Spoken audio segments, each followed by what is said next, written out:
On Monday, the United States and Israel continued their attack on Iran and launched more missiles,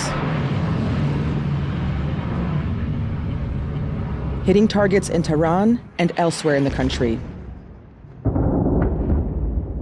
We are now 4 days into a conflict that President Donald Trump says could last 4 to 5 weeks.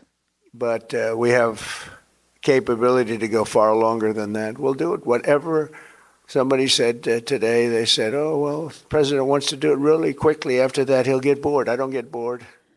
Iran's supreme leader, Ayatollah Ali Khamenei, was killed during the first day of the strikes, along with several top Iranian regime officials. Across Iran, there were screams. Some were screams mourning the death of their leader. Others were screams celebrating Khamenei's death, hoping for an end to the regime's repression. Iran's retaliation has taken many forms. They've launched attacks on U.S. military bases in the region, as well as towards some civilian centers, like Dubai in the United Arab Emirates, which has forced massive flight disruptions. And on Monday, they threatened to set fire to any ship passing through the Strait of Hormuz, an important shipping waterway. Iran has also attacked Israel, setting off air sirens in different parts of the country. And on Monday, Hezbollah also began attacking Israel. Israel has retaliated by striking Beirut.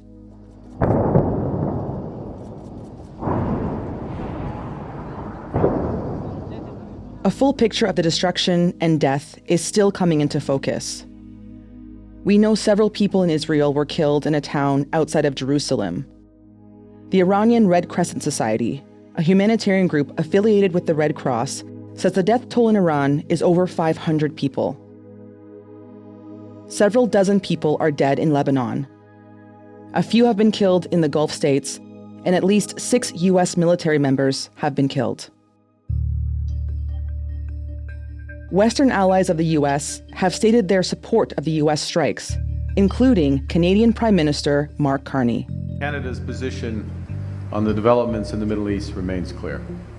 The Islamic Republic of Iran is the principal source of instability and terror throughout the Middle East. It has one of the world's worst human rights records and must never be allowed to obtain or develop nuclear weapons. On Monday afternoon, Trump reiterated that these strikes were about stopping Iran from developing a nuclear weapon, as well as destroying Iran's missile capabilities, annihilating its navy, and preventing the regime from funding terrorist organizations. And earlier in the weekend, he also called on the Iranian people to rise up and force the Islamic Republic out of power. Finally, to the great, proud people of Iran, I say tonight that the hour of your freedom is at hand. Stay sheltered. Don't leave your home. It's very dangerous outside. Bombs will be dropping everywhere. When we are finished, take over your government. It will be yours to take. This will be probably your only chance for generations. This military attack marks the largest U.S. offensive since the invasion of Iraq in 2003. A lot has already happened in 72 hours. So Juneau is back on the show. He's a professor with the Graduate School of Public and International Affairs at the University of Ottawa and an expert on Iran.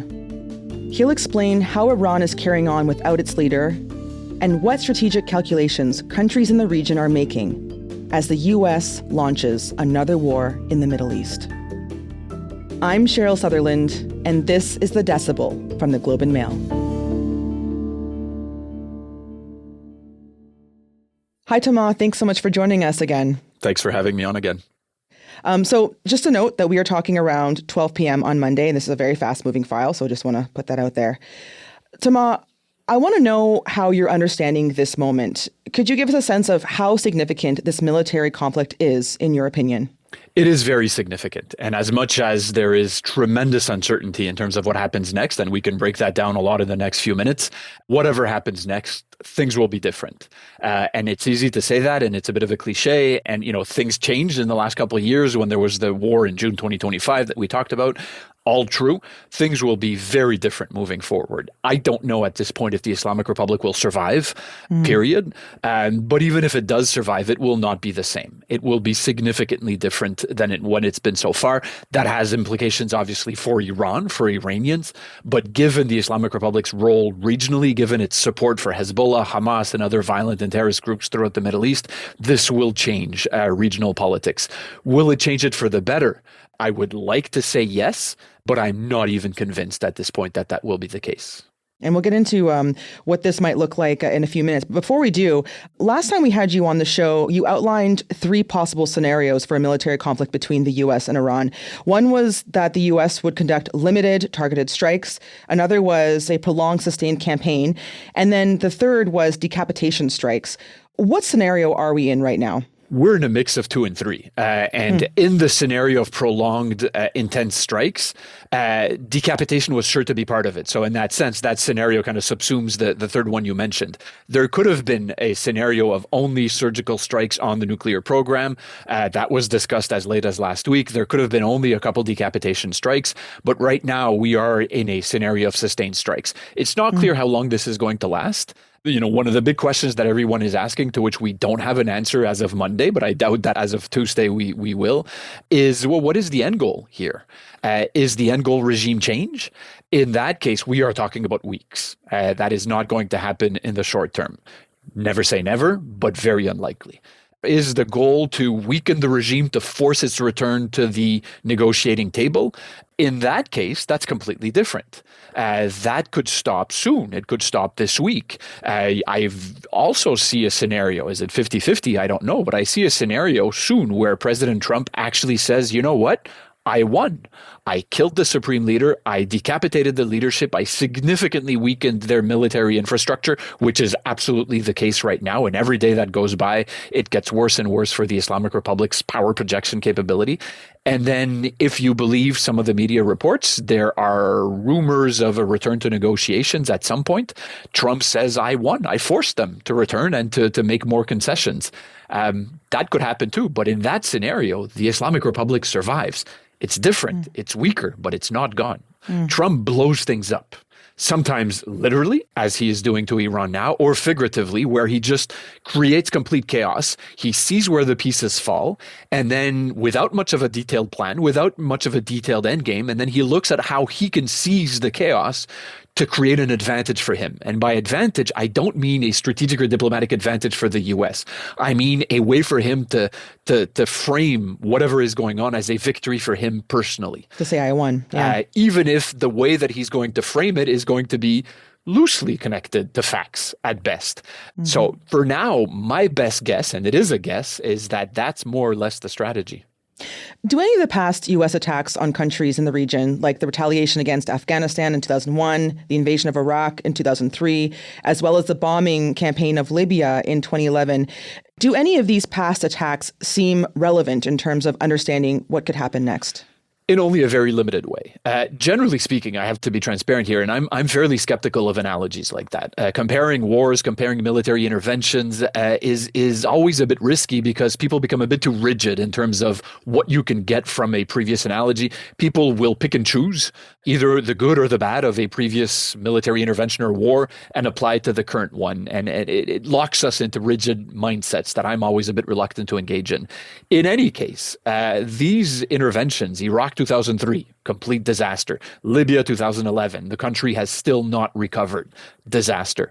But it was a completely different world. And I'm not saying that it won't be a negative outcome in this case. I very much fear that it will be. But Trump is completely different from Obama or Bush before that. The world we live in is completely different. Iran, I would also say, is completely different. The Islamic Republic is a dictatorship like Saddam Hussein or Muammar Gaddafi in Libya were. But the Islamic Republic is much more institutionalized, much more deeply entrenched in society and the economy in Iran, unlike the much more brittle one-man dictatorships of Gaddafi and Saddam. So all that to say, very different. Yes, some lessons to learn, but in very narrow ways.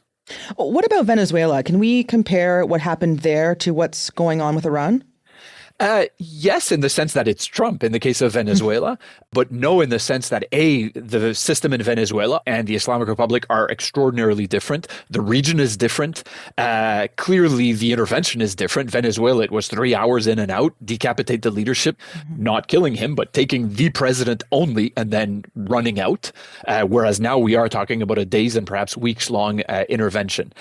Where I find the analogy of Venezuela is useful, more than one way, but one way that is useful is to understand what Trump may want as the end game here. As I said, I don't know what the end game is for Iran. But in Venezuela, clearly what we know now is that the end game was not democracy.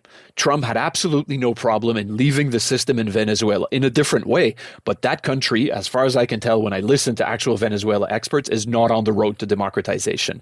What that tells us is that democratization is not a priority for President Trump, and it is unlikely to be in the case of Iran. So as much as I sympathize with democratic activists, obviously inside Iran, but also in the diaspora, including here in the Canadian diaspora, who very genuinely and rightly struggle for democracy in Iran, I very much fear an outcome where they are thrown under the bus by President Trump.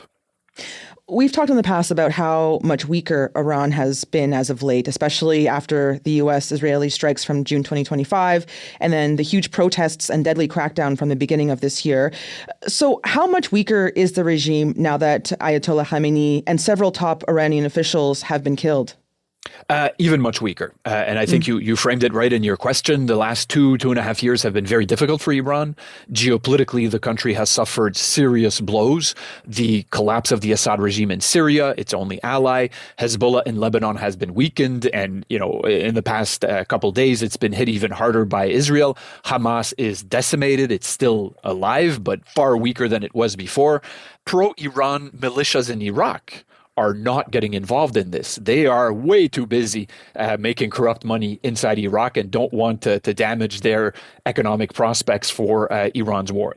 Domestically, the Islamic Republic is extremely vulnerable, as we saw with the major protests in January that were strangled only with an extraordinary level of brutality. And now the regime is decapitated, is being further bombed in an extraordinarily intense way. I would make a point, though, that is important here. The Islamic Republic, and this is where the analogy with Libya 2011, Iraq 2003 are very limited. Libya and Iraq were one-man shows. Saddam Hussein in Iraq, Muammar Gaddafi in Libya. Of course, there were institutions and governments behind them, but they were what we call personalized dictatorships.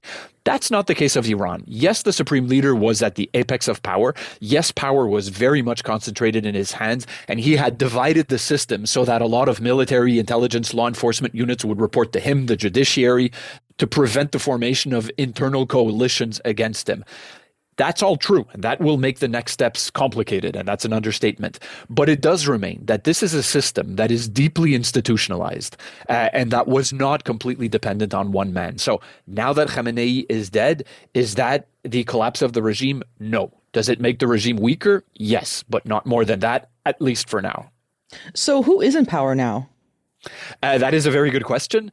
The Islamic Republic's constitution calls for the formation of a transition council that includes the head of the judiciary, who is a cleric, who might be one of the candidates to be the next supreme leader, the president, who currently is not a cleric and therefore not a candidate for succession, who actually is a very weak and marginalized figure.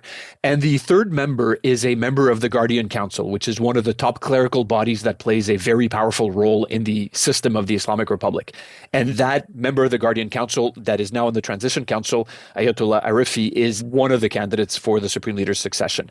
That's the theory. In practice, as is always the case in the somewhat informal politics of the Islamic Republic, the Revolutionary Guard and a number of other key institutions in the country are also being very influential right now in terms of framing the next steps, including the crucial issue of succession. What do we know about how the regime coordinates succession planning? There is the formal answer and the informal answer to that question. The formal answer to that question is that there's a body called the Assembly of Experts, which is made up of 88 clerics, senior clerics, who have the mandate of overseeing the work of the Supreme Leader, which in reality is never something they do, and the mandate of appointing the next Supreme Leader upon his passing or incapacity. That's the theory. In practice, what we strongly suspect will be the case, and what was the case in 1989, at the only other time of succession of the supreme leader when the original supreme leader, Khomeini, passed away and Khamenei became his successor. In practice, a lot of the decision-making will be done in back rooms by a smaller number of key individuals, including senior IRGC, the Revolutionary Guard, officials, a few other power brokers. And in practice, the Assembly of Experts, the constitutionally mandated body, will more or less rubber stamp the decision that we'll have made in back rooms. We'll be right back.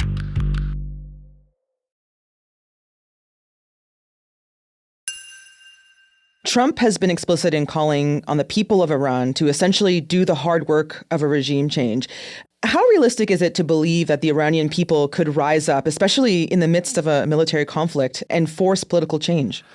Well, in the midst of a conflict, it's very difficult because right now, millions of people, and I say millions, obviously I don't know the number, but have fled Tehran because of the bombs. You might have seen, the images of completely clogged highways and roads. So now that is not going to happen. Yes, there were multiple images of Iranians celebrating the death of the supreme leader on Saturday, on Sunday.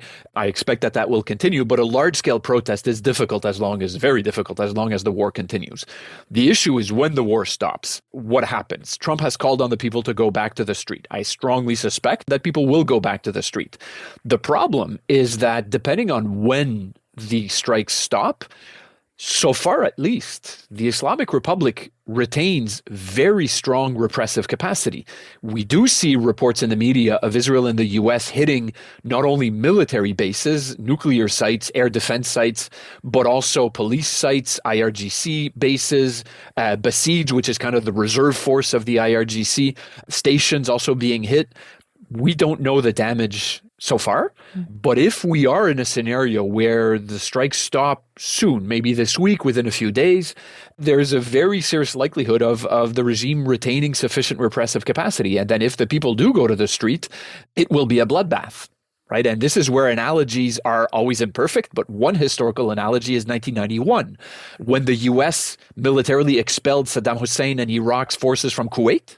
The U.S. decided not to step into Iraq to overthrow Saddam, and George H.W. Bush, the father, called on Iraqis to go to the street and overthrow their own regime. They did go to the street. The U.S. did nothing to help, and it was an absolute bloodbath. And right now, that is one scenario that I am extremely, extremely fearful of. Given that the U.S. and Israel have said that this is about destroying the regime, and earlier we talked about how weak the Iranian regime is, how long can it sustain its attacks? And what might be Iran's military strategy moving forward? Well, Iran's military strategy is in part to try to impose a cost on the U.S. directly, hitting U.S. military bases, hitting Israel directly, but also by hitting American partners in the region. And a number of us have been surprised by the intensity of Iranian missile and drone strikes on the UAE, Qatar, Saudi Arabia, Kuwait, Oman, Bahrain. And the strategy here is very clear. Hit them, U.S. partners in the region, including their civilian areas, which has been the majority of the strikes, to make them suffer, make them pay a price, and then get them to pressure the U.S. to stop the war. The problem is that is not working so far because these countries now are aligning with the U.S. even more than before. Tamal, last time we had you on, you talked about anything Iran would do in terms of retaliation would be something that you called calibrated. Would you call these attacks that we're seeing calibrated? No. The notion of calibrated retaliation over the previous rounds of violence were always in scenarios where both sides more or less wanted to avoid escalation. Okay. That was the case in June of 2025. It was the case also in April and October 24, when there were yet smaller rounds of violence directly between Israel and Iran. Now that is not the planet we live on. Now there is no more fear of escalation. Things have escalated. This is a war of survival. This is an existential war for Iran. Therefore, Iran is not calibrating anymore. That was true in the past, but it is not true now. As you said, Iran sent missiles and drones toward a bunch of Gulf states. And on Monday, there were reports that Iran has struck some of the region's energy facilities. So what are the considerations those states are making in terms of whether or not to retaliate?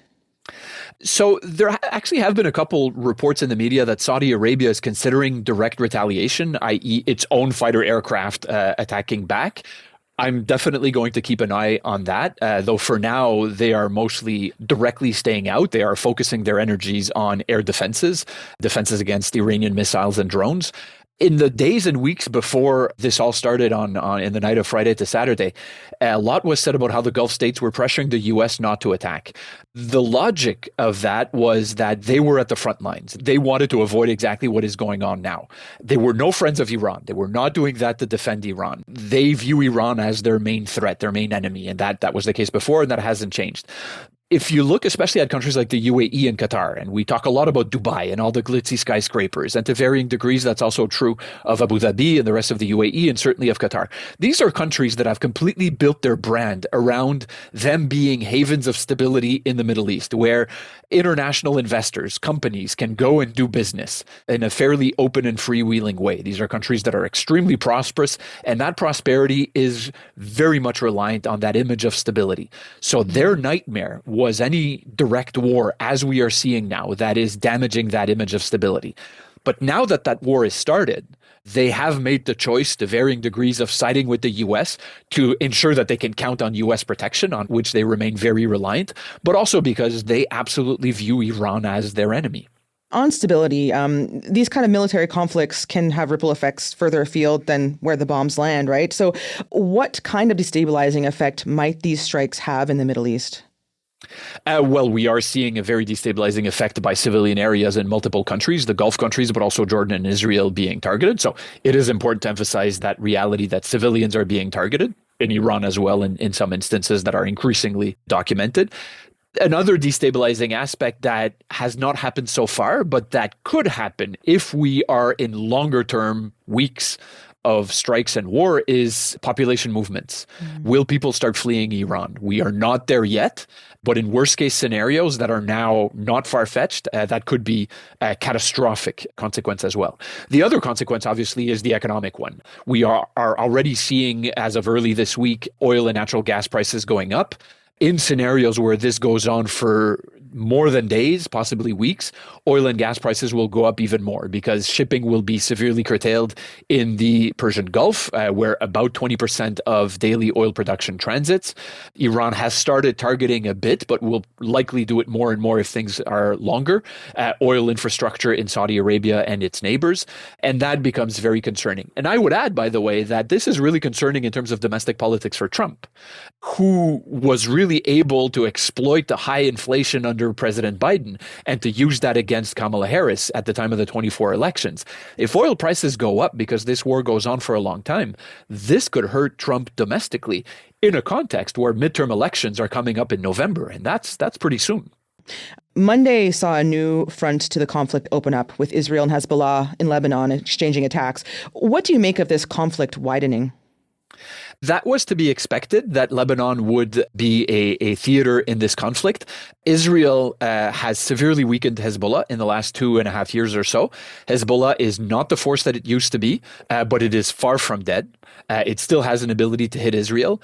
Israel knows that. That is probably why in the last week, in anticipation of this starting, Israel was hitting Hezbollah last week as a warning and as a way to continue weakening it. The challenge for Hezbollah right now is that not only is it weaker, it has lost a lot of its fighters, it has lost a lot of its weapon stockpiles, it has lost a lot of its infrastructure in southern Lebanon, close to the border with Israel, but it's also that the Lebanese population is fed up. The Lebanese population is exhausted. War has been on and off for 50 years in Lebanon. It is an economic catastrophe. It is a social and humanitarian catastrophe. So Hezbollah, yes, it's a terrorist group. Yes, it's a militia, but it's also a social and political movement that is deeply embedded into parts of Lebanese society. So Hezbollah has to be really careful here that if it really relaunches Lebanon into a war with Israel, the Lebanese population will suffer even more than it already has. That is something that really constrains Hezbollah. And I would argue that that is something that Israel is really using as a reality to further pressure and choke Hezbollah. Just lastly, Thomas, there's no doubt that the U.S. and Israel have achieved one of their tactical goals in killing the supreme leader. But will that be enough to give them a strategic win? Like, by that I mean, will that be enough to put an end to the Iranian threat as the U.S. and Israel see it?